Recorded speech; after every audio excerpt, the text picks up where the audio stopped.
Tom Williams sat in a chair on his covered patio, waiting for Julia, or Julie, as he called her, his wife of nearly 20 years, to walk through the door. Sarah Miles, a friend and colleague, sat at a right angle to his right. He took a drag from his cigarette, crushed it in the ashtray on the table in front of him, took a sip of coffee, and lit another cigarette. "Are you okay, Tom?" she asked. He shook his head slowly. "Not really, Sarah," he said, "but I'm glad you're here."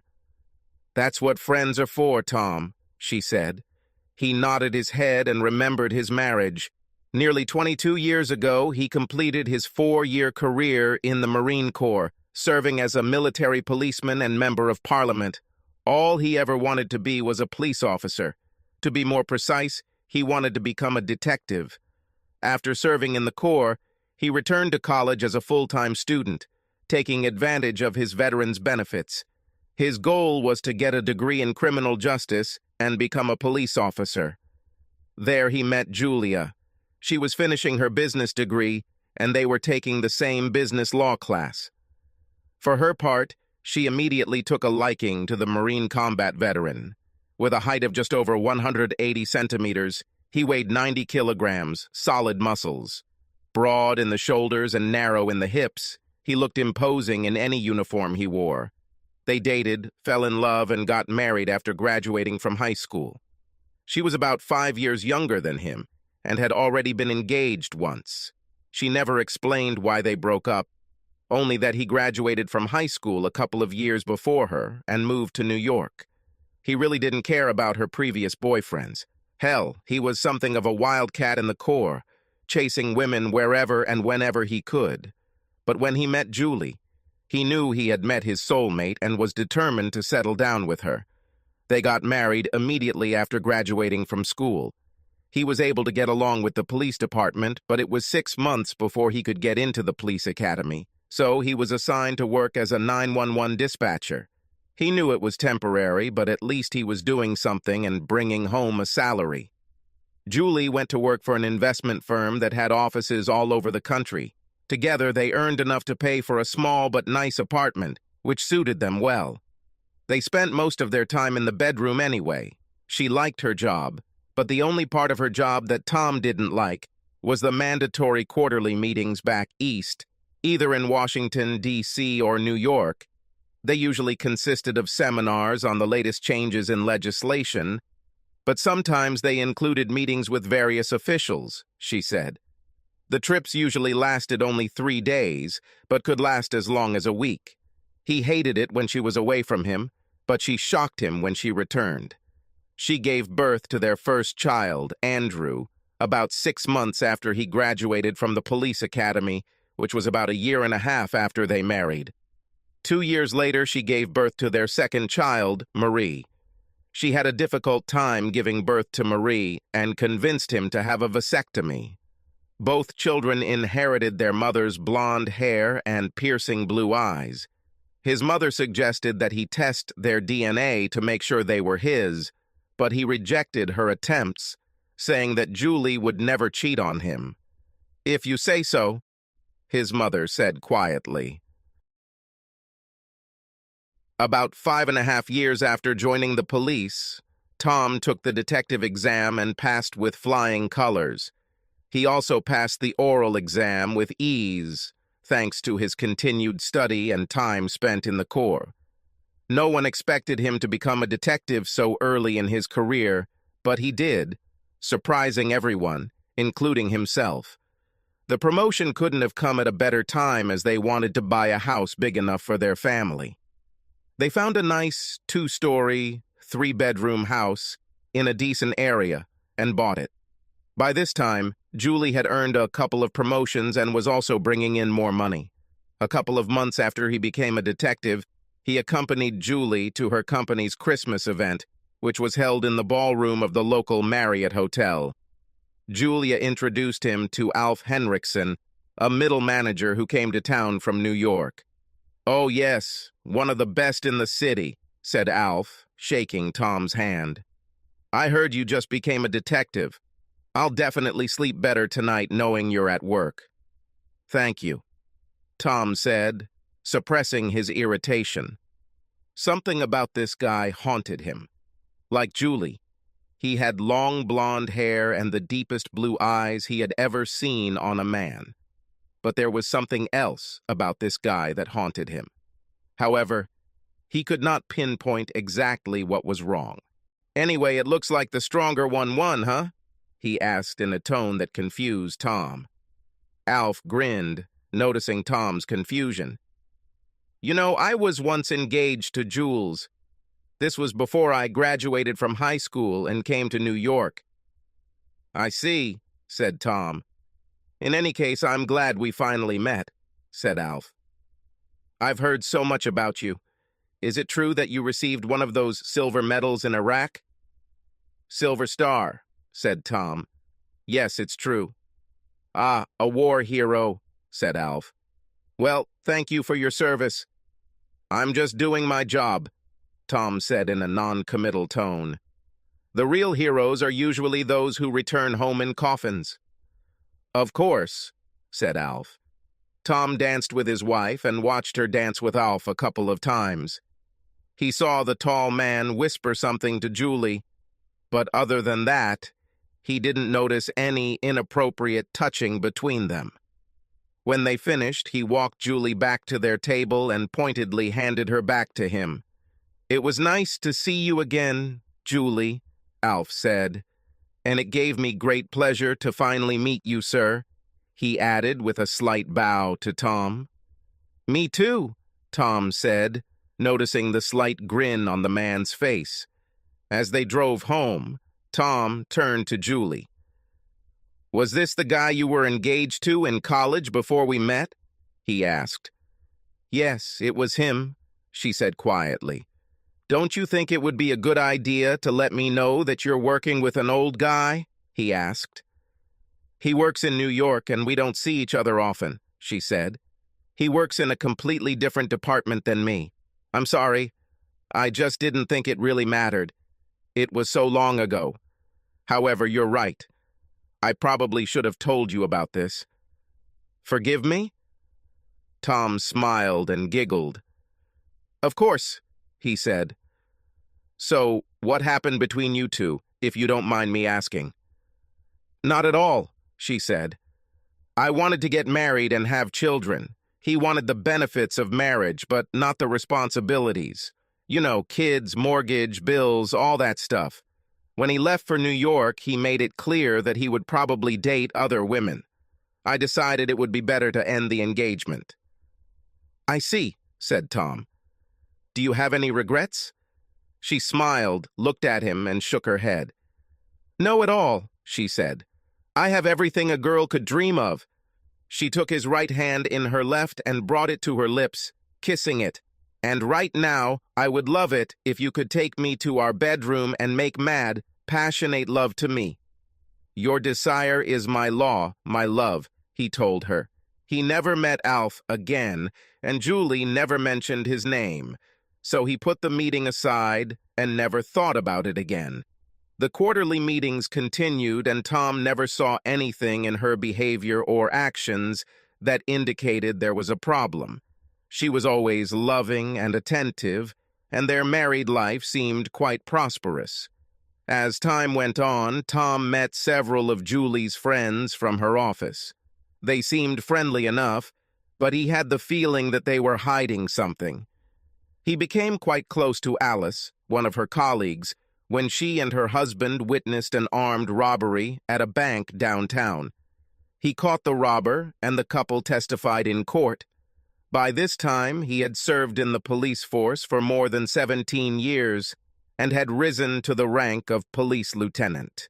He would sometimes stop by Julie's office for lunch and would always try to see how Alice was doing since she and her husband had suffered some trauma from the robbery. Sometimes looking down the barrel of a loaded shotgun can have that effect on a person. However, he admired their courage when they bravely stood up and testified in court. When the prosecutor asked her if she could identify the man, she answered in the affirmative, then pointed directly at the accused and loudly proclaimed, "That's him, over there." It was about 2.5 years ago. However, lately he has noticed that Alice looks at him strangely when he passes by. It was the same look he had seen on several of Julia's co-workers at company events he attended with her. At the time, it seemed strange to him, but he did not attach any importance to it. But one day he decided that he would find out what was bothering her. He entered the room where Julia and Alice were working and headed towards his wife's office. However, Alice intercepted him before he got there. "Julie went out for a while," she told him. "About?" Tom asked. "When will she return?" "She said she needed to deliver some paperwork to the legal department, so she might be gone for a while," Alice said. He saw the expression on her face and decided to insist on his own. "Any problems, Alice?" he asked. "Is everything okay between you and your husband?" "Everything is fine with us," she said. "But I'm just curious. Did you know that Julie was dating Alf when we went east?" "No, that's not true," said Tom. "Why did you ask?" "She said you guys have an open marriage and you're okay with it because of your trauma," she said. "Injury?" Tom asked. "What injury?" "She said you were injured on duty and couldn't have sex," she said. "I'm sorry if I stuck my nose where it shouldn't," she added, seeing the look of shock on his face. "You're right. I'm not injured, and I don't understand why she said something like that, Alice," Tom said. "Do you have any evidence of this?" "I have some photos that I took on my cell phone the last time we were there," she said. "If you want, I will send them to you by email." "Sure, that would be nice," he said, writing his email address on the back of his business card. He handed it to her. "Do you know how long this has been going on?" "I'm not sure, but I saw her with him every time we went," she said. "How long?" Tom asked, insisting on this question. "It's been about 5 years since I've been here," she told him. "Understand. Do me a favor, please," he said quietly. "Don't tell her anything about me being here, okay?" "Mother's word," she said. "I'll send them to you right now." "Thank you, Alice," he said. "And by the way, I've never been injured in the line of duty, and I can have sex just fine. See you later." With these words, he left. His mind and heart were in turmoil. Did she cheat on him with Alf? Treasoners usually give some sign that they are involved in an illicit relationship, he thought. But he couldn't remember anything that didn't pass the husband test.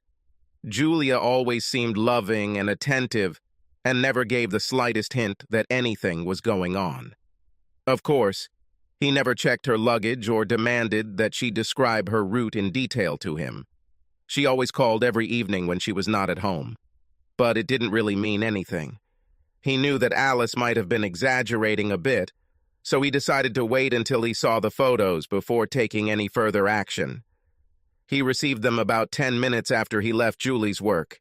He almost lost what was in his stomach when he looked at the photographs. He saw Julie and Alf kissing as they danced, and saw his hand resting on her almost naked bottom under a short skirt that he had never seen her wear before. His eyes filled with tears when he saw the photo of the two of them entering the elevator. She smiled, looking at him with a look that he knew all too well. The look she always looked at him before they made love. When he returned to his office, he found it difficult to concentrate on his work. Looking at the situation board, he decided to call it a day and go home. "Are you okay, Lieutenant?"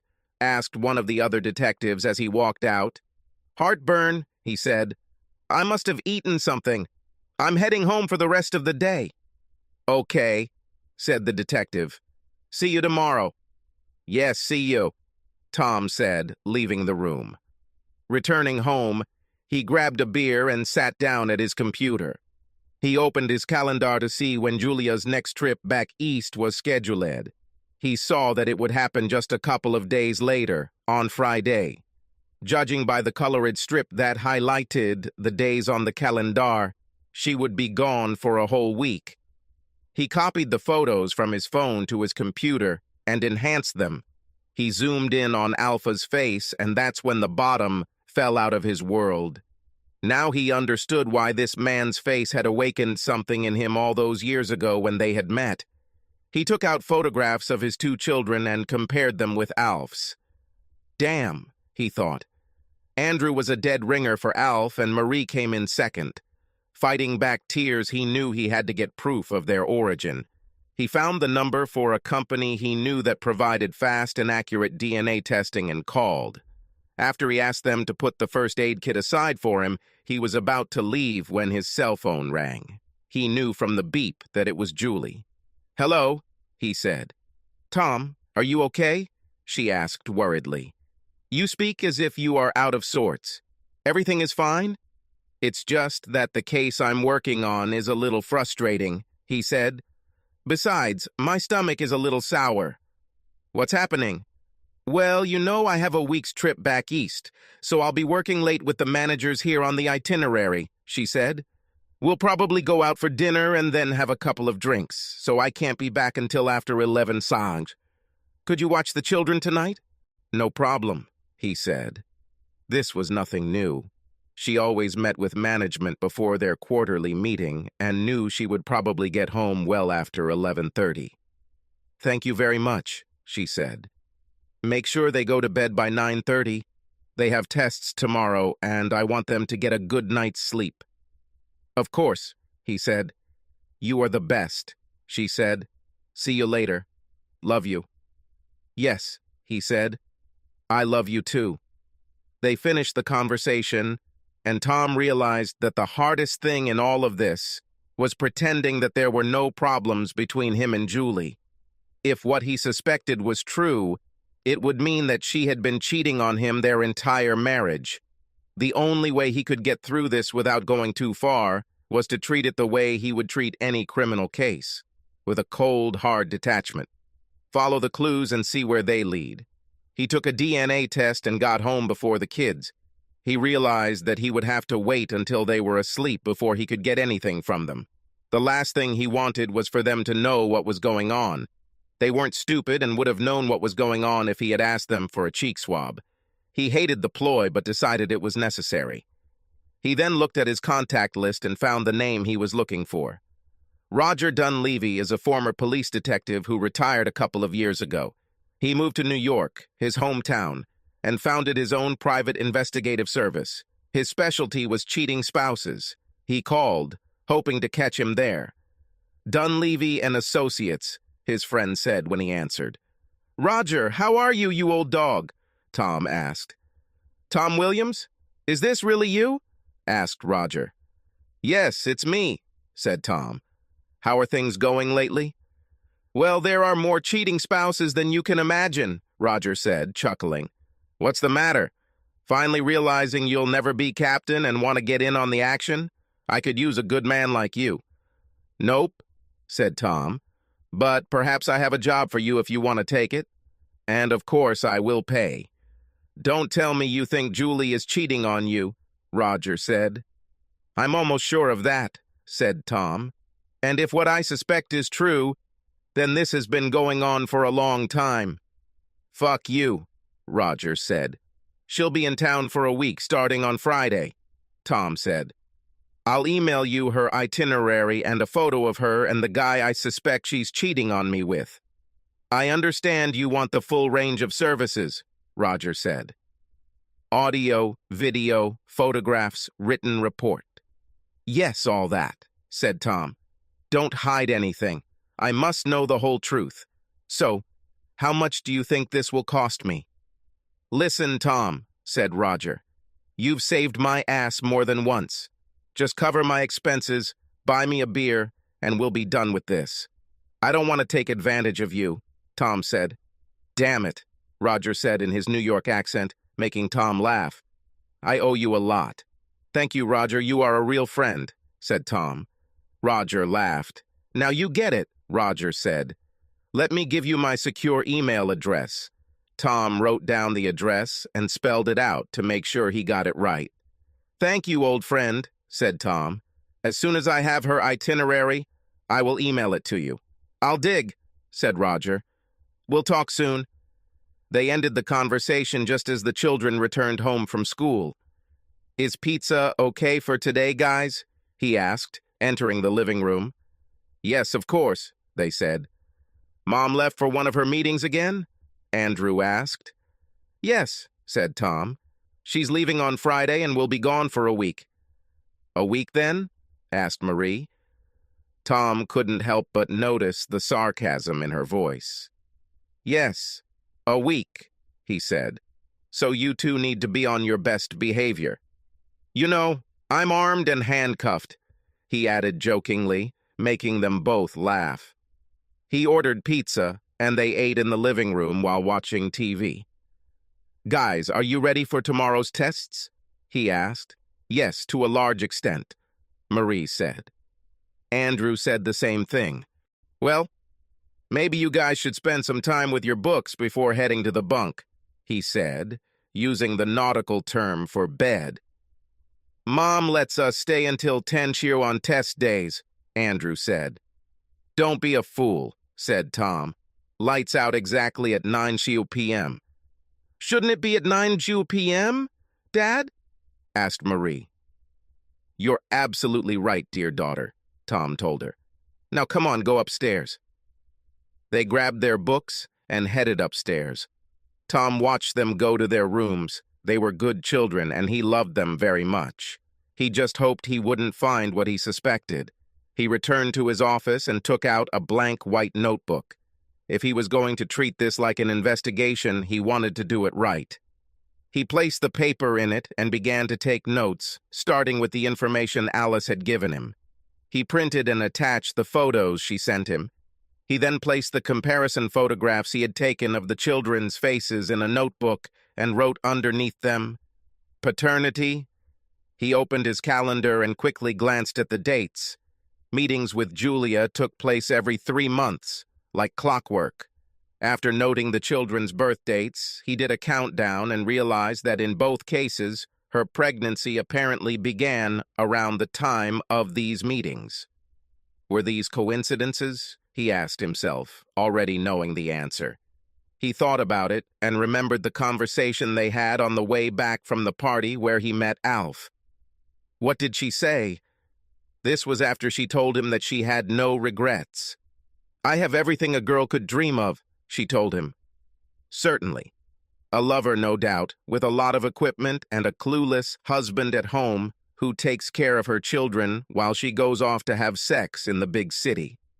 Damn her, he thought. Damn her to hell. He looked at his watch and saw that it was 9:45 p.m.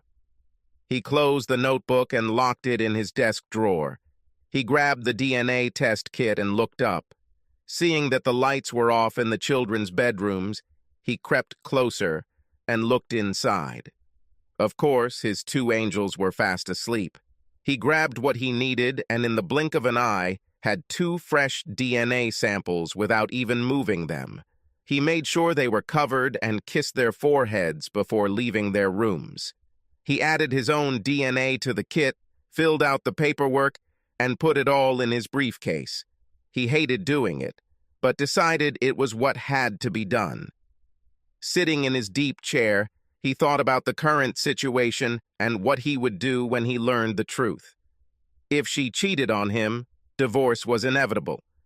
But that opened another can of worms, he thought. What about child custody, child support, alimony? He made a note to talk to a family law attorney. There were other problems, too.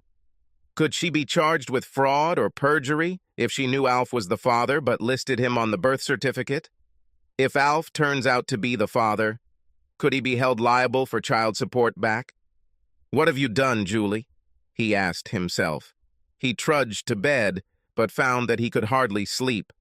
Julie returned from her meeting around 11:45 a.m. to find him still awake on the bed.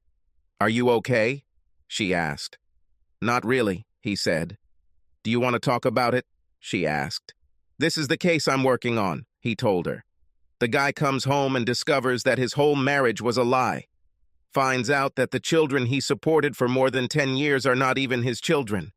"Oh my God," she said in shock. "What's happened?" "Damn," he snapped. He killed her, Tom lied, with bare hands. Then he killed the children. He eventually committed suicide. This poor man, she said. He looked at her before saying anything else. Yes, he said. I can't even imagine how he must have felt. It makes me feel kind of lucky that I don't have these problems. She smiled, but did not say anything for several moments, formulating her answer. You know I love you, right? She asked. Yes, I know, he said. What, you don't believe me? She asked. Of course I believe, he said. It will be better that way, she said. Yes, by the way, I'm leaving a day early, on Thursday. What? Tom asked. It will be tomorrow. Why? I need to settle something there before the official meetings begin, she said. I'll pack my things in the morning before I go to work. I left a copy of my itinerary for you on the kitchen table. I apologize for the late notification. What about the reservation? He asked. It was done this morning, she said. So you knew about this since this morning? He asked her. Yes, she said. This is problem? Well, I was hoping to see you one more day before you left, he told her. I'm sorry, she said. Listen, I'm shocked. I need to take a shower and take off these clothes, and then I'll go to bed. Yes, of course, he said. You must be tired. Thank you for your understanding, she said. She entered the bathroom and closed the door. He took the opportunity to snatch her cell phone from her purse. He tried entering the code to unlock it, but found that the code he had known all these years no longer worked. When did she manage to change this? He asked himself. He put the phone back and rummaged through her purse some more. This was something he had never done before, and he was curious about what he might find. He found a box labeled Plan B, One Step. Underneath it was written, Emergency Contraceptive. He knew what it was for, and his heart sank even more. He knew she was still taking the pills. She claimed they helped regulate her periods, and perhaps they did. But there was only one reason for this, and it made him feel bad. He took a photo with his phone, then put the box back and went back to bed. When Julie came out of the bathroom, she lay down in bed and snuggled next to Tom. Instead of hugging her like he usually did, he rolled away from her as far as he could. Stunned by his disdain, she backed away with tears in her eyes. Does he know? She thought to herself. The next morning, he didn't say anything to her while she was packing. He showered, shaved, dressed for work, then went downstairs for his morning coffee. He grabbed the itinerary she had left on the counter and put it in his briefcase. After walking the children to school, he headed to the door. You're not even going to kiss me goodbye? She asked as he approached the door. He stopped, turned, and looked at her without saying a word. Tom, I really love you, you know. Uh-huh, he said. Of course I know. Call me when you get there. He walked out the door, leaving her standing and wondering how much he really knew. This matter must really be bothering him, she thought. He had never been so cold. Tom scanned and emailed Julia's itinerary to Roger, along with any photos he had of her and Alf. He then brought DNA samples and set up an afternoon meeting with Lucy Hawkins, a divorce shark who hated cheating spouses. Many in the police force knew her as the policeman's best friend, after the bartender. She hated scammers with a passion, especially those who attacked police officers. Then he finally forced himself to get to work. He thought he had achieved his goal until he received a call from his boss, Captain Smith. Lieutenant Williams, he called. Get your ass to my office, quickly. I'm coming, boss, he said, grimacing at his fellow detectives. Close the door, Tom, Smith said when Tom appeared. Sit down, okay, before you fall.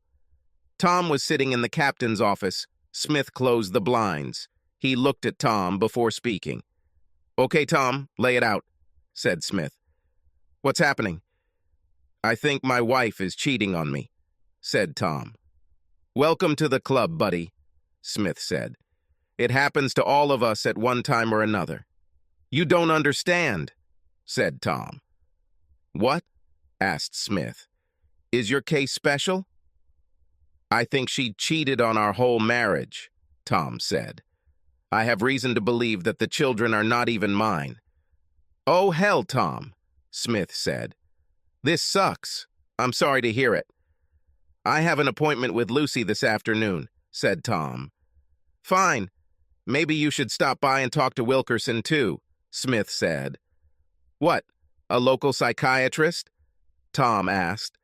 "It won't hurt." "You're going through hell right now, Tom," Smith said. "I need you at your best, and unfortunately, I don't need you right now. I know your whole world has gone to hell, but you are not the first person this has happened to. If you need extra time to take care of your personal items, that's fine. Just don't lose sight of your business. Pull yourself together and get back to work. Can you hear me?" "I understand, Cap," said Tom. "Thank you." Yes, said Smith. "Get out of here, you slacker," he added with a smile and a wink. Tom thought about what the captain said and went to see Donna Wilkerson after contacting the rest of the crew. "Well, for a change, the mighty Tom Williams is actually knocking on my door," Donna said as he knocked on her door. Donna was an attractive woman, brunette with brown eyes. She was about 5 years younger than him and well-built, with firm C-shaped breasts and shapely legs. She was also married and had 3 children. "Please come in and sit down." He walked into her office and closed the door before sitting down. "This must be serious. What's going on, Lieutenant?" He told her what he had learned so far. "But you don't have any real evidence yet?"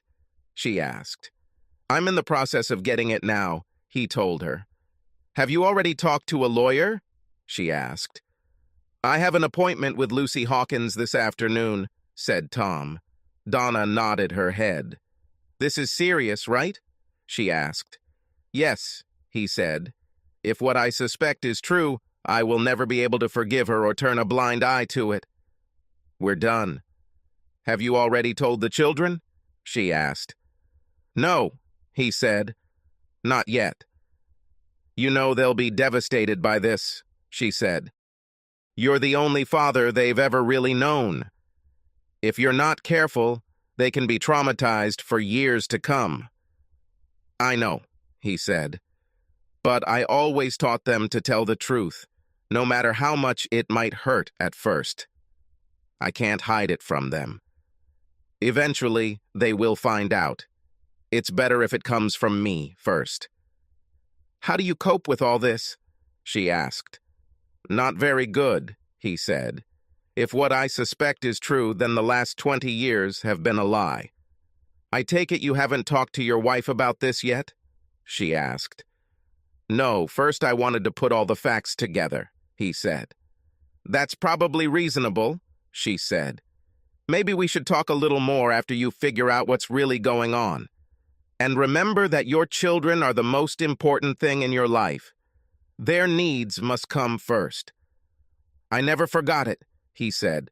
"But now it seems they are not even my children." "Perhaps you are the biological father, perhaps not," she said. "But there is no doubt that you are their father. You are the one who raised them and turned them into what they are today. Never forget that, Tom." "I won't forget, Donna," he said. "Okay," she said.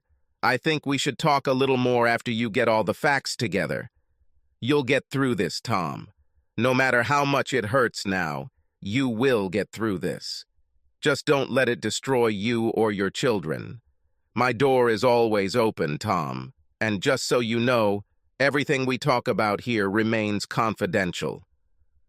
"I appreciate it, Donna," he said, standing up. "Thank you. I will be in touch." That afternoon, he found himself in the office of Lucy Hawkins, a legal lawyer. She listened carefully as he told his story. You say you already have a private detective in New York? She asked. Yes, he said. And are you waiting for the results of your DNA test? She asked in continuation. That's right, he said. She nodded her head. I don't want to jump on a shark over this, she said. Let's see what the evidence says before we do anything drastic. However, I have to say that it really bothers me that she seems to be talking about you in her workplace. Technically, this could be libel and, as such, cause for legal action. I'm also concerned about birth certificates. If she knew you weren't the father when she signed them, she could have been charged with paternity fraud and possibly perjury under state law. Seriously? Tom asked. She nodded her head. Yes, she said. Different states handle things like this differently. But in this state, if she names you as the father and signs these certificates, knowing that you are not the father, she can be fined up to $10,000 and sentenced to 5 years in prison for every offense. And if the real father had known about it at the time, it could have been considered a conspiracy, which, as you know, is a felony in this state. Damn, said Tom. Yes, it could be a mess, she said. Look, let me do this. I'll open a case, but I won't prepare anything until we get some evidence. In the meantime, I'll get my investigators involved and see what we can learn. Keep me informed at all times, and don't give Julie the slightest reason to be suspicious. Give her all the rope she needs to hang herself. Don't do anything stupid or unreasonable. And remember that your children are your main concern. I understand, he said. They finished the meeting, and Tom went home. As soon as he walked inside, Roger called him. Hey, buddy, Roger said. How are you holding up? Okay, I think, said Tom. Julie must be on her way there already. I just spoke with my lawyer, and we are waiting for evidence before we pull the trigger. Okay, he said. It cost me a couple of $100, but I was able to get the camera into her room.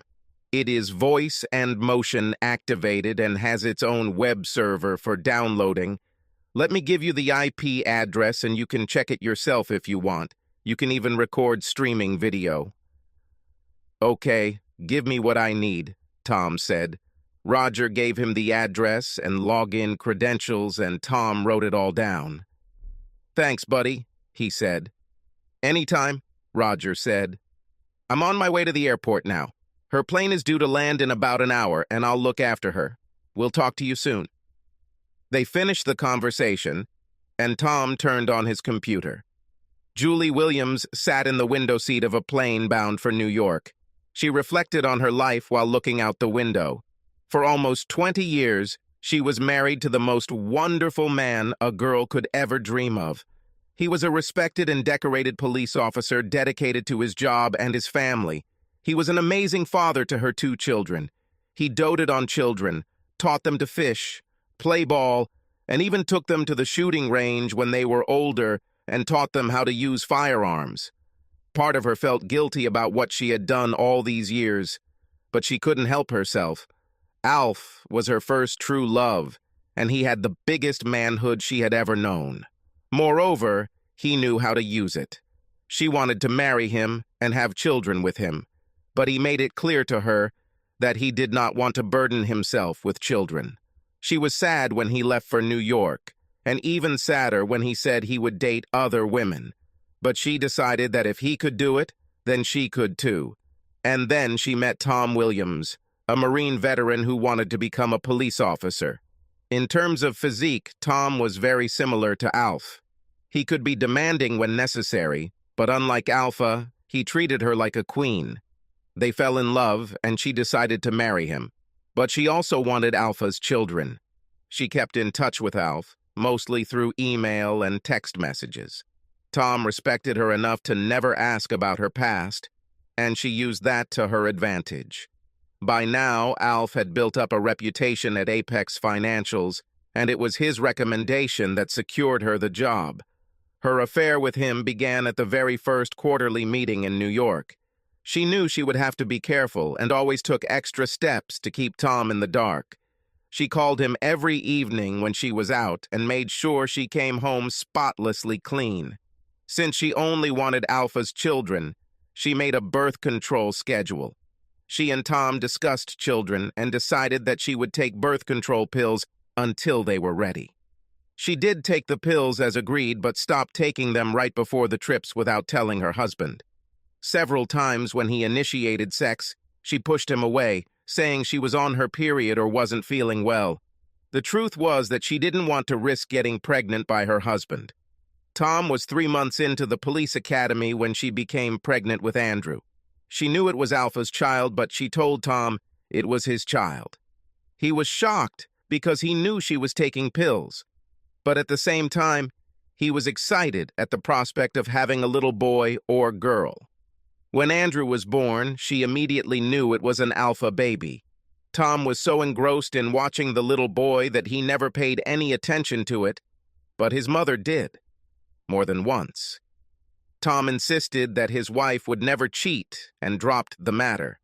Of course, Alf also knew that this was his child, but the two of them decided that she would call Tom father. The same scenario played out when she became pregnant with Marie. After Marie was born, she told Tom that she had had a very difficult birth and begged him to have a vasectomy. Concerned for his wife's health and safety, he agreed. After her vasectomy, Julie breathed a sigh of relief. She no longer had to worry about ever getting pregnant by her husband, but she continued to take the pills, telling him it helped her menstrual cycle normalize. Her affair with Alf continued, and she saw him every time she flew east. At first, they were reserved, not wanting to cause gossip in the office. She wasn't worried about Tom ever meeting Alf since they were at least 1,000 miles apart, and Alf had never come to their town.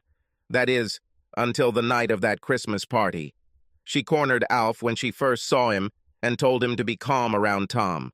The last thing she wanted was a clash of the titans between Alf and her husband. "Don't worry," said Alf. "I constantly deceive people. Your little detective won't suspect anything." She was a little surprised when she later saw that the two men were actually talking calmly. However, on the way home, Tom started talking about her relationship with her ex-fiancé.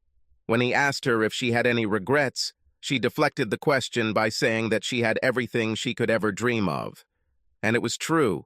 She had a wonderful husband who was also a good father, and she had a lover who satisfied her sexual needs. She continued to date Alf, but over the years a few people began to take notice. About 5 years ago, Alice, a new girl who had just joined her team, came face to face with her. Not wanting to cause problems, she lied to Alice. "Listen, Alice, my husband knows all about this," she said. "We have something like an open marriage. He's fine with it as long as it happens outside the city. Besides, he was injured in the line of duty and, well, he can barely have sex anymore anyway. Please don't tell anyone anything, okay? He's embarrassed enough about this as it is." "Well, okay," said Alice. "I just don't think it's right, but I won't say anything." "Thank you, Alice. It means a lot to me," she said. "Tom and I are really happy, and he gets along great with children. I don't want to spoil this, and if it ever comes out, he'll be devastated." But over the past couple of days, Tom seemed to become different. He said it was just a case he was working on, but could it just be a ruse? She just didn't know. Lately, she has begun to think about the future. Andrew was close to graduating from high school and made it clear that he wanted to follow in Tom's footsteps. Marie was approaching 17 years old and wasn't sure what she wanted to do with her life. Soon they will leave the house. And then what? She asked herself. She and Alf had discussed the possibility of divorce, but she wanted to wait a little longer, perhaps until Tom retired from the police force, so she could potentially receive half of his pension along with half of everything else. Then she could transfer to New York and be with Alf all the time. But she wasn't sure that was what he wanted.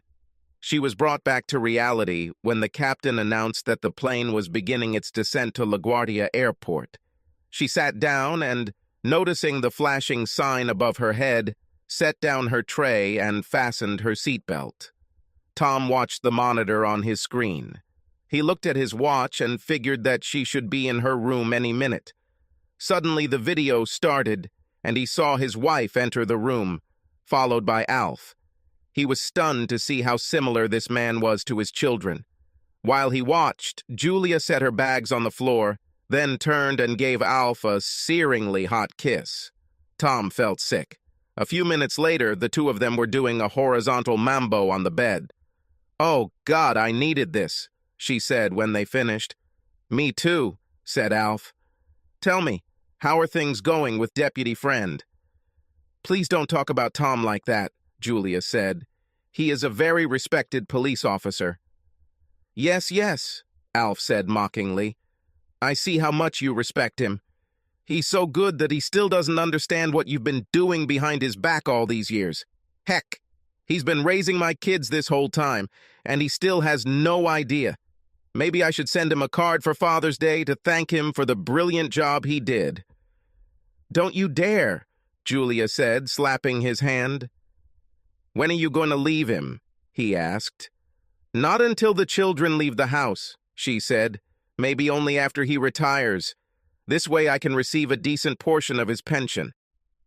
You know, I was thinking about asking to transfer you to my department," he told her. "You would still have your work history, and we would be together forever. What do you think?" "Maybe after the kids leave," she said. "Once they graduate, it won't matter. Right now, they need me there with Tom."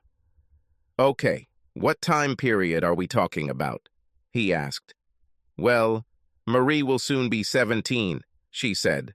"I would say no more than 1.5 years, maybe 2 years maximum. Considering we've been doing this for 20 years, it should be a piece of cake. I really want you to meet your children at least once. I think as soon as you see them, you will fall in love with them." No, we agreed, remember?" he asked.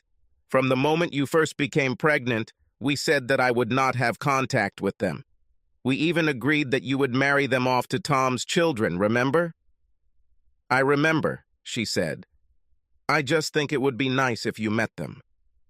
"Maybe one day after you divorce the policeman," he said. "By the way, we have a table reserved for dinner. Better get ready." "Okay," she said. "I'll go take a shower and change clothes. See you downstairs in, say, half an hour?" "See you then," he said, kissing her. "I really love you, Alf," she said, repeating her words to Tom. "And I always did it." Tom felt as if he had just been punched in the stomach. "And I love you too, Julie," he said. "See you downstairs, okay?" He got up and left the room. While he watched, Julia took out her cell phone and dialed a number. A few seconds later, his phone rang. He pulled it out and thought about sending it to voicemail. After a few rings, he answered. "Yes," he said. Tom, it's me, Julie," she said. "I know," he said. "I just wanted to let you know that I got to New York okay," she said. "Okay," he said. "How are things going with your case?" she asked. "I think we'll have everything settled by the time you get back," he said. "I'm very close to catching my main suspect." "I'm glad," she said. "I could tell how much this bothered you." "You have no idea," he said. "I'm going out to dinner, but I'll call you tomorrow night, okay?" she asked. "Okay," he said. "I really love you, Tom, you know that, right?" she asked. "Yes, of course," he said. "I'll tell the children that you called and said hi. We'll talk to you later. Bye." He ended the conversation and wondered if she had noticed that he never said he loved her. He looked at the video feed. She stared at her phone for a few seconds after he hung up. He could tell from the expression on her face that she was worried. Okay, he thought. He made sure the video was recorded on his hard drive and saved it so he could burn it onto a DVD later.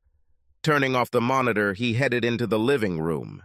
By then, the children had already returned home from school. The next day, he received a call from the DNA lab saying they had the results of his test. He walked over and picked it up. He was not surprised to find that none of the children present were his. Now it's official, he thought. He took the DVD he recorded last night and the DNA test to Lucy's office. The DNA test is good, but you know I can't use the video as evidence in court, she said. However, I think we have enough data to begin the process. We will file for divorce on charges of adultery and fraud.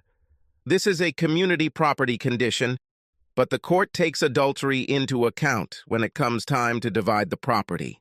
However, I am still not sure that we can do anything about paternity fraud since the evidence cannot be presented in court. What if I could make her admit what she did? Tom asked. Maybe in the presence of witnesses.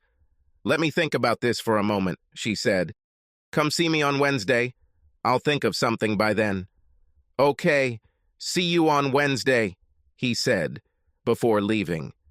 That night, Julie called, as usual, right after she had sex with Alf. She was good at making sure her lover was quiet while she was on the phone. Apparently, after years of deception, they succeeded. Tom made sure to never tell her that he loved her. On Wednesday, he met with Lucy, as she had requested. This time, there was another man in her office.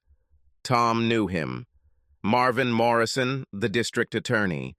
There was another person, a deputy named Sarah Miles. Tom had worked with her several times in the past, and they became good friends. Before the meeting began, they all shook hands. Lieutenant Williams, Marvin said. Lucy brought your case to my attention, and I agree that what your wife did was deliberate fraud, but we need more than the video footage taken in her hotel room. What do you suggest? Tom asked. Perhaps if you could get your wife to admit that she fraudulently signed these forms, we could apprehend her and charge her, Marvin said. When should she return? I think she should be back on Saturday morning, said Tom. I'll ask her when she calls in the evening. Okay, said Marvin. I also suggest that you invite a witness. I assume you know Deputy Miles. Yes, we know each other, said Tom. That's even better, said Marvin. Get your wife to admit what she did, preferably on tape, so the sheriff's deputy here can serve her with divorce papers and arrest her at the same time. Okay, said Tom. I'll let you know when to expect her, he told Sarah. I'll make sure the kids leave. I don't want them to see their mother being taken away in handcuffs. Good idea, said Marvin. You will transfer her into my custody, and I promise that we will take her according to the law. Tom confirmed her return that evening when she called. Are you still planning to return on Saturday morning? He asked. Of course, she said. Okay, said Tom. Maybe we could have a party or something. That would be so nice, she said. You know that I love you and miss you, right? Yes, of course, Tom said in a neutral tone. Don't you love me? She asked. You didn't tell me you loved me or missed me at all this week. Yes, I loved you, he said. We'll talk to you later. Bye. He ended the conversation, wondering if she had caught the past tense he had deliberately used. He looked at the monitor and saw her looking at the phone with a worried expression on her face. At the same time, he smiled. While he watched, she put the phone down and climbed onto the bed next to Alf. Well? He asked. They want to have a party when I return, she said. How unusual, he said. What's bothering you? Tom, she said. He was so cold all week long. He said he's working on a case that really bothers him, but I'm starting to wonder if he knows about us. He doesn't know shit, Alf said. You don't know Tom like I do, she said. I think he knows, and he's planning something. So what if he knows? Said Alf. What is he going to do? Divorce you? Huh. In the end, you will have almost everything, and he will live in a cardboard box and eat cat food. Who knows? Maybe he will bite the bullet too. Then you will have everything. Now why don't you shut up about him and focus on us instead? Tom turned off the monitor and let the video save to his hard drive. He put on a brave face in front of the children and went out to join them for dinner. On Friday, Lucy called him and he went to her office. Sarah was already waiting for him. "Okay, Tom, here are the divorce papers," Lucy said. "We are filing a statement on charges of adultery and fraud. I asked for guardianship and for you to keep the house. I also asked for a 70-30 split of all marital property, given the long-term nature of her affair and her fraudulent activities since the beginning of the marriage. Maybe the judge will look at it differently, but we'll see what happens. I also filed a lawsuit against Alf Henriksen, seeking substantial compensation for child support and child support expenses. Deputy Miles will serve the paperwork on Saturday and also arrest her if you can get her to confess to paternity fraud. I forwarded the documents against Alf to New York and asked that they be served on him on Saturday morning. Have questions?" "No," said Tom. "Be at my house by 7:30 if you can," he told Sarah. Her flight is scheduled to arrive at 7 in the morning, and the journey home from there won't take that long. You know the address, right?" "I know, Tom," she said. "I will be there. Thank you," he said. He took a deep breath and let it out. "I think that's all," he told them. "It's time to act." That evening, he packed a couple of bags and took the children to Julie's parents' house. They were confused by what was happening. "Won't Mommy come home tomorrow morning?" Andrew asked. "Yes," said Tom. "Then why can't we stay here?" asked Marie. "Listen, children. I need to talk to your mom about something, and it would be better if you two weren't here when it happens," Tom said. "I'll explain everything to you on Saturday afternoon, I promise." "Are you going to get a divorce?" asked Marie. "Please, Dad, don't tell us that you guys are breaking up. I'm afraid there's nothing you can do about it," said Tom. "Did you cheat on her?" asked Marie. Tom shook his head. "No, in all the time that we have been married, I have never even thought about another woman," said Tom. "Are you saying that she cheated on you?" Andrew asked. "Please, children, work with me on this," Tom said. "I'll explain everything to you tomorrow afternoon, I promise. And don't tell your mother anything." They got into the car and drove to Julie's parents' house. It was a quiet ride, except for Marie's crying. When they got there, Julie's mother met them at the door. "What's going on, Tom?" she asked. "Why is Marie crying?" "I'm sorry, Maggie," he said. "I need to talk to Julie in the morning when she gets back. I promise I'll tell you all what's going on tomorrow afternoon." "You're not going to hurt her, are you?" she asked. "No, I would never do that," he said. "You're divorcing her, aren't you?" asked Maggie. "You have another woman?" "No," said Tom. "It's just the opposite. I'll explain this tomorrow. Thanks for picking up the kids, okay?" "Okay, Tom," she said. "You better tell us the whole truth tomorrow." "I will do so, believe me," he said before leaving. That evening he spoke briefly with Julia. He watched her on video as she sat naked on the bed with Alf. "Will you be here tomorrow morning as planned?" he asked. "I will do so," she said. "How is your business going?" "Almost finished," he said. "I expect that by this time tomorrow our suspect will be detained." "Okay," she said. "Then maybe everything will go back to normal." "Maybe," he said. "I need to go eat. We'll talk to you in the morning. Bye." He ended the conversation and looked at her on the video. He saw tears on her face as she looked at her phone. He smiled. "Oh yes," he thought. "Tomorrow there will be much more of this." And then it came. Saturday morning. Sarah arrived shortly before 7 a.m. and helped him prepare everything for the final confrontation. Tom had just put out his cigarette when he heard Julie's car drive into the garage. He hoped she wouldn't stumble upon the large pile of garbage bags that held all her clothes. He listened and heard her high heels clicking on the floor as she walked to the back deck. "Volume?" she asked, opening the back door. He waved his hand at her, inviting her to the back veranda. "Julie," he said, "I hope you had a good flight." "Yes," she said, looking around. "What's happening? Who is this? Where are the children? What is that patrol car at the entrance?" "The children are with your mother now," he said. "This is Deputy Sarah Miles, and this is her patrol car out front. Please sit down. We need to talk." "I need to take a shower first," she said. "No, Julie," I said. "Sit down. We need to talk now," he said in a firm tone. Shocked, she slowly sat down in the seat opposite Sarah, positioning her at a 90-degree angle to Tom's left side. He pulled out a digital audio recorder, pressed a button, and placed it on the table. "I hope you don't mind if we record this little conversation," he said. "I suppose, given the nature of this case, I should read you your rights," Tom added. "You have the right to remain silent. Anything you say can be used against you in court. You have the right to a lawyer. If you cannot afford to hire a lawyer, one will be provided for you.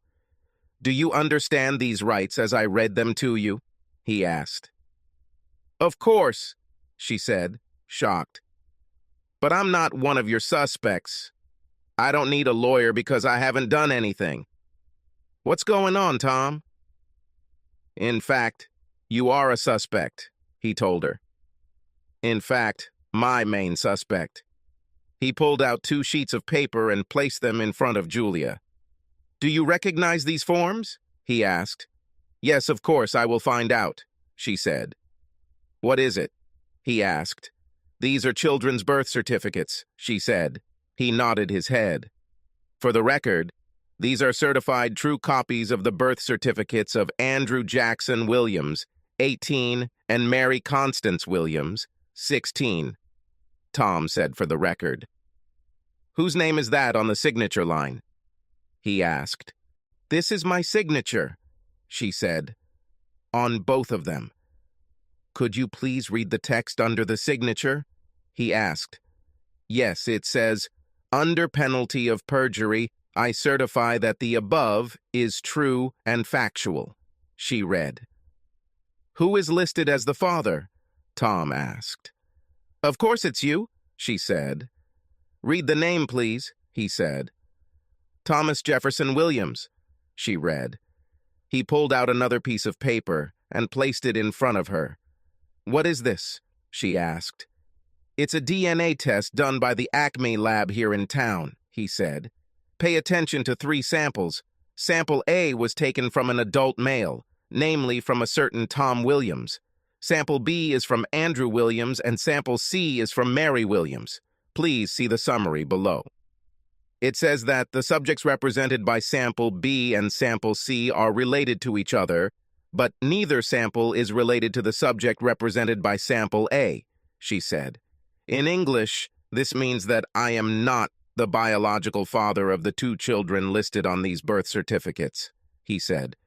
"So please tell us who the baby's father really is." "Well, you, of course," she said in a trembling voice. He shook his head. "Please turn your attention to the video on the laptop," he said. She watched, wide-eyed, as he played the video of their first meeting last week. "How did you get it?" she asked. "I will ask questions," he said. "You and your lover, one Alf Henriksen, have just admitted that he is the real biological father of the children in question. And you both admitted that you were planning a fraud by listing me as the father, although you knew that this was not the case." "Okay, damn it," she said angrily. "I admit it. I wanted his children, not yours. And yes, I signed the birth papers that list you as the father. It is my right to decide who I want to see as the father of my children." but you have no right to commit fraud, he said. Tell me, what did you tell your work colleagues about your long-term relationship with Mr. Henriksen? What? She asked. What does that have to do with you? Do you know a certain Alice Blackstone? He asked. Yes, I know, she said. Do you remember what you told her about 5 years ago? He asked, pulling out another sheet of paper. It's vague, she answered. I told her that we have an open marriage. But we don't do that, do we? He asked. We never agreed to this, no, she said. Do you remember what else you told her? Tom asked. Something about you being hurt, she said. According to her, you said in no uncertain terms that I was injured in the line of duty and could no longer have sex, he said. Do you remember this? Okay, she sighed. Yes, I remember that. And according to what my lawyer found out, you told several others the same thing, right? He asked. Yes, she said. So you admit that you lied about me to justify your actions with Alf, right? He asked. Yes, she said quietly. I see no reason to continue this interview, he said. He looked at Sarah and nodded his head. She stood up and handed Julia a manila envelope. Julie Williams, you have been notified, she said. Tears streamed down Julia's face. Sarah looked at Tom, who nodded his head again. Please stand. Turn around and put your hands behind your back, Mrs. Williams, Sarah said. Why? Julia asked. You are under arrest on 2 counts of paternity fraud and 2 counts of conspiracy to commit fraud, Sarah said. What? Julia exclaimed. That's right, Julie, Tom said. What you did is against the law in this state.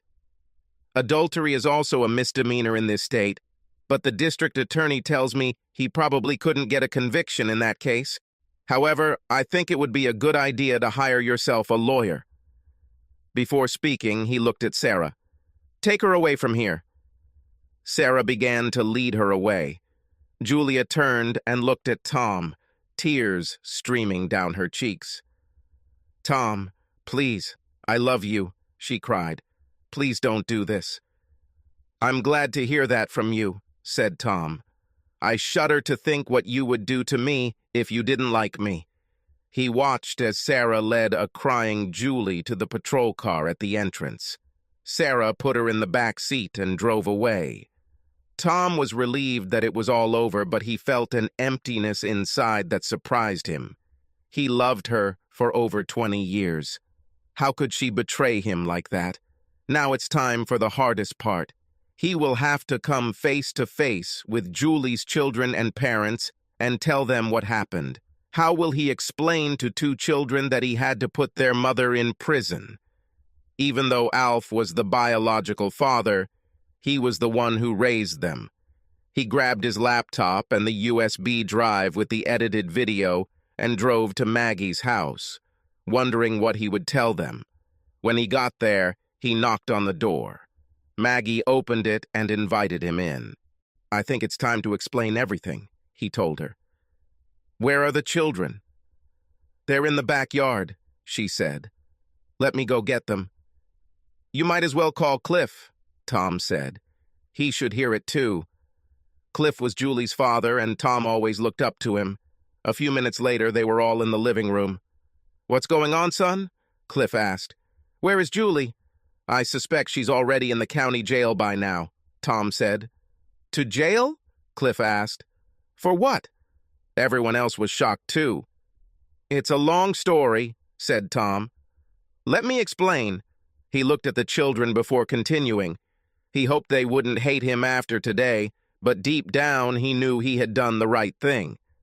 A long time ago, your mother decided that she didn't want my children. He began, causing everyone to gasp. But we are your children, Mary said in shock. I raised you, but I'm not your biological father, Tom said. There was a guy she was engaged to more than 20 years ago, before she met me. She wanted to marry him, but he did not want to take responsibility for children. Wait a minute, I remember this guy, Maggie said. A large guy. blonde with long hair. I think he's Norwegian. I have a photo of them around here somewhere." She took out a photo album and found a photo, then showed it to Cliff. His eyes widened when he saw the similarities between Alf and the children. "Yes, his name is Alf Henriksen," said Tom. Be that as it may, Julia decided that she would have children with him, although he did not want them. So she did. "So she's in jail for having sex with another man?" Andrew asked. "No, she's in jail for something called paternity fraud," Tom said. "When you guys were born, she filled out the birth certificate and signed it, saying I'm your father, even though she knew I wasn't from the start. Even worse, she and this ALF character conspired to force me to raise the children he gave her as my own. What she did is illegal and could be punished by up to $10,000 and 5 years in prison," Tom added for clarity. "On top of that, these are charges of conspiracy to commit fraud. That's not all." "More?" Cliff asked. "Yes," said Tom.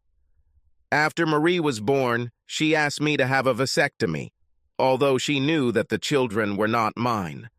Thanks to her, I can no longer have children. And she had an affair with this guy the entire time we were married. Every time she flew east, she was with him. Just last week, she discussed the possibility of divorcing me and moving in with him. I have it all on video if you want to watch it." "Oh my God," Maggie said. "As you can imagine, I'm divorcing her instead," Tom said. "What about us?" asked Marie. "What will happen to us? Are we orphans now?" "No, honey," said Tom. "I went to court asking for custody of both of you. Perhaps not yours biological father, but I raised you and I can't imagine not having you in my life. I fell in love with you the moment I saw you." Marie ran up to him and hugged him. "Oh, Daddy," she exclaimed. "I love you too." Tom looked up and saw Andrew slowly approaching them, struggling to hold back his tears. Tom extended one hand towards him, holding Marie. "It's okay to cry, son," he said. "I often did this myself." "Am I still your son?" Andrew asked as tears streamed down his face. Tom nodded his head. "Of course," said Tom. "You will always be my son." Andrew joined his father and sister, and the three of them cried, hugging each other. "I love you, Dad," Andrew said. "I love you too, son," Tom said, and hot tears streamed down his face. "Everything will be fine, guys. We will get through this together." "So, what happens to Julie now?" Cliff asked after Tom and the children came to their senses. "Well, she was taken to the county jail," Tom said. "I think she might even call you soon. The DA is going to indict her, and it's my understanding that he's working on extraditing Henriksen back to face conspiracy charges. He plans to prove that Julie is a potential flight risk and could flee to New York if she is released on bail. We'll find out how it goes, probably on Monday when she has her first hearing." "What if they let her out on bail?" asked Maggie. "I'd be surprised if they did, but she might ask to stay with you," Tom said. "I have already collected all her things, and now they are in the garage." Just at that moment, the home phone rang. Maggie picked up the phone and found herself talking to a hysterical Julia. She finally calmed Julie down enough to listen. "Listen, Julie. Tom is here and he told us what you did," Maggie said. "I must say that I am very ashamed of you. If you didn't want Tom's children, you shouldn't have married him." We hear Julie say something on the other end of the line. "Damn it, Julie, you broke the law," Maggie said firmly. "We raised you better than this. If they let you out, you can stay here, but don't expect us to condone what you did. And no, we think the kids should stay with Tom." We heard something on the other end of the line, and Maggie called out to the children. "Guys, do you want to talk to your mother?" asked Maggie. Andrew and Marie looked at each other for a few moments before answering. "Hell no!" they shouted at the same time. Tom and Cliff laughed when they heard this. Maggie turned back to the phone. "I'm sorry, Julie, but they're not interested in talking to you right now," she said. "Maybe they will do so after they calm down a little. Yes, we'll see if we can find a lawyer for you. It's time for us to go, Julie. It was nice chatting with you." We heard Julie crying even after Maggie hung up. "Well, that's all." "Well," said Cliff. "This girl still has a lot of growing up to do," Maggie said. "Look, why don't you kids stay here one more night so your dad can do the housework, okay?" "Okay," said Andrew. Marie agreed. Maggie looked at Tom, who was still a little shocked by what had happened. "Everything will be fine, Tom," she said. "We will be here for you and the children.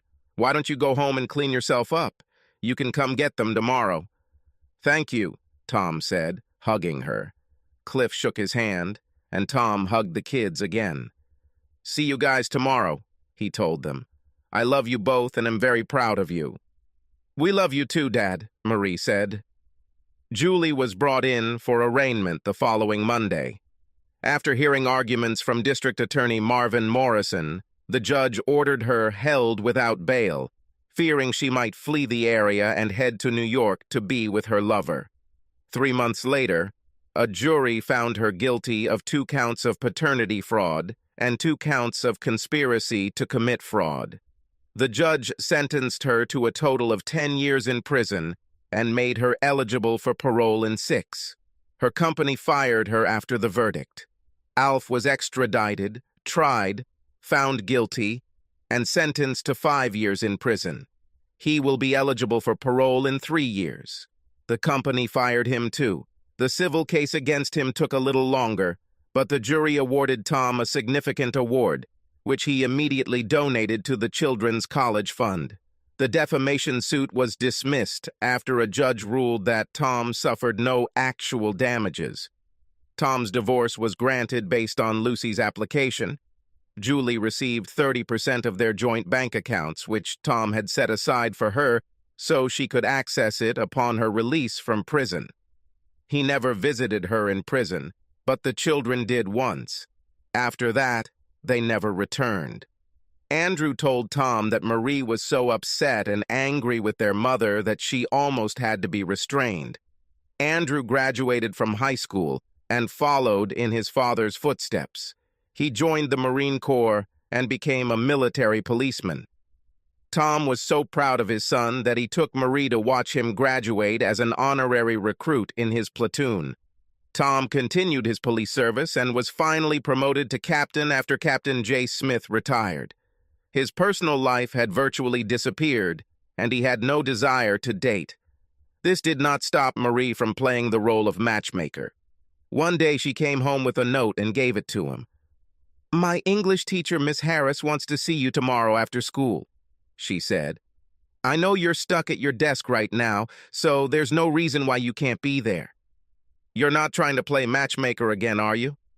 Tom asked. "Who am I?" Marie asked, raising her eyebrows. The next day he went to see Miss Harris. When he reached her room, she stood up and extended her hand to him, which he accepted. However, the moment their hands touched, he felt overwhelmed. Nice to meet you, Miss Harris," he said, stumbling over his words. He didn't want to let go of her hand. He looked her over, hoping it wasn't too noticeable. He liked what he saw. A rather short, pretty brunette with brown eyes. She was well-built, with beautiful breasts and a charming smile. "Oh, please call me Brenda, Captain Williams," she said. "And you can call me Tom," he told her. "Marie said that you wanted to see me."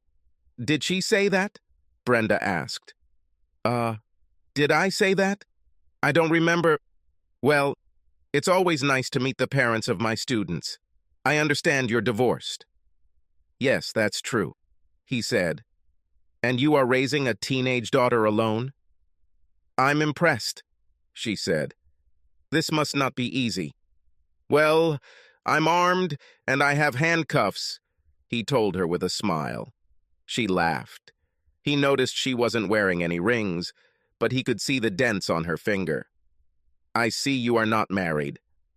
"That's true," she said. I'm divorced too. It looks like my daughter is playing matchmaker again, he said. I'll have to talk to her about this. She laughed. My daughter did the same thing before she left for college, she said.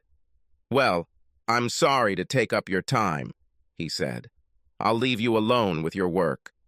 It's okay, she said. I was done here anyway, and I was just going to grab a quick bite to eat and then head back to the lonely old house. If you're not too busy, maybe we could have dinner together. Maybe we'll have a glass of wine later. Why not? Tom asked. Just one thing, if you don't mind me asking. What is this? She asked. You don't happen to have an ex-boyfriend from college or anything, do you? He asked. She laughed. Oh, holy heavens, no, she said. Okay, he said, extending his hand. What do you like? He asked, leading her out of the classroom.